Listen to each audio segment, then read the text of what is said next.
Okay, so this is going to be my last uh, episode for forgiveness. School started back, and so I'm going to go ahead and finish this up. And this is going to be a little different because this is just going to kind of summarize the stuff that we've been going over as we've talked about forgiveness, how God expects us to forgive, how He teaches us to forgive, how He forgives us, and how we should forgive others. And so I just want to finish with a final thought that to be successful in forgiveness, we have to love people. Forgiving people that you love is so much easier than forgiving people that you don't love. And so we should work at loving people. And so, uh, just as final thoughts here, I wanted to go through um, these verses. And so this is Romans chapter 12. And I'm going to go through verse um, 9 through 21. This says, let love be without dissimulation, which dissimulation really is kind of keeping things secret or having secret ideas or objectives.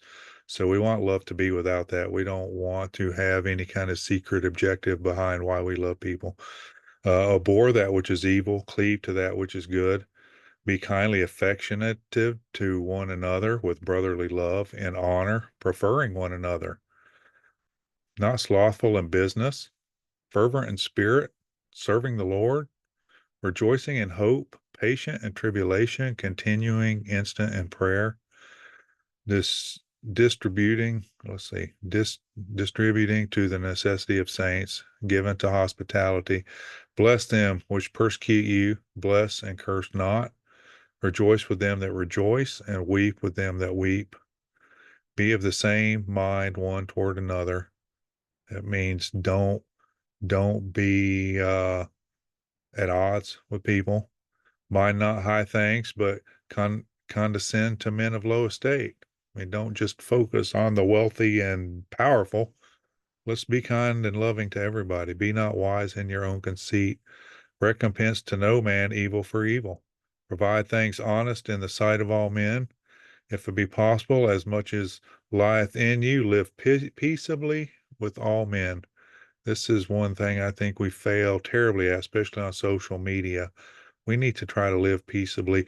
The people that believe differently than you are lost. They're being led, being deceived by Satan. They're walking in darkness, and we should show them love and kindness and let God change their mind. You're not going to change their mind. Dearly beloved, avenge not yourselves. It's not our job to go cut that guy off in front of us because he cut us off. And I'm speaking from experience here. I've done that before. So God forgive me. But rather give place unto wrath. For it is written, vengeance is mine. I will repay, saith the Lord. Therefore, if thine enemy hunger, feed him. If he thirst, give him drink. For in so doing, thou shalt heap coals of fire on his head. He'll be like, why are you kind to me? He will just burn with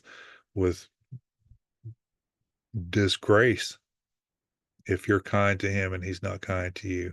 That's what the Bible says. But be not overcome of evil, but overcome evil with good. And so that's going to be my final summary in forgiving others. I think that we need to pray to the Lord that He can um, help us love people. You know, I heard a sermon this week. I went and visited a church, a good friend of mine, and he was preaching, and he started reading this thing about the Titanic. And he talked about all the people that wanted to buy passage on the Titanic, how many first class people there were on the Titanic, and how, prominent this voyage was. And he said, as the ship was sinking and going down, the people that paid thousands of dollars for tickets probably would have, knowing what was happening, you probably wouldn't have been able to pay them to get on it if they knew what was going to happen. And then he went on with a sermon, and at the end he kind of wrapped it up and said, the world is a sinking ship. The world is out of control. People have lost their minds, literally. The devil is in control. He's taken over a lot of people. I think demonic possession is big. A lot of movies promote it because the devil wants people to open up to him. And so he's trying to feed, especially young children. There's a lot of demonic possession stuff in young children's movies. And he's trying to get these children to think it's cool to be possessed so he can do his bidding through them. And so we need to love people. We need to be an example that they can see the light of forgiveness because the ship is going down. And at some point, the ship is going to be emerged and no one is going to come back. It's going to be all over with. So that's my final thought. I hope you enjoyed this series. God bless you.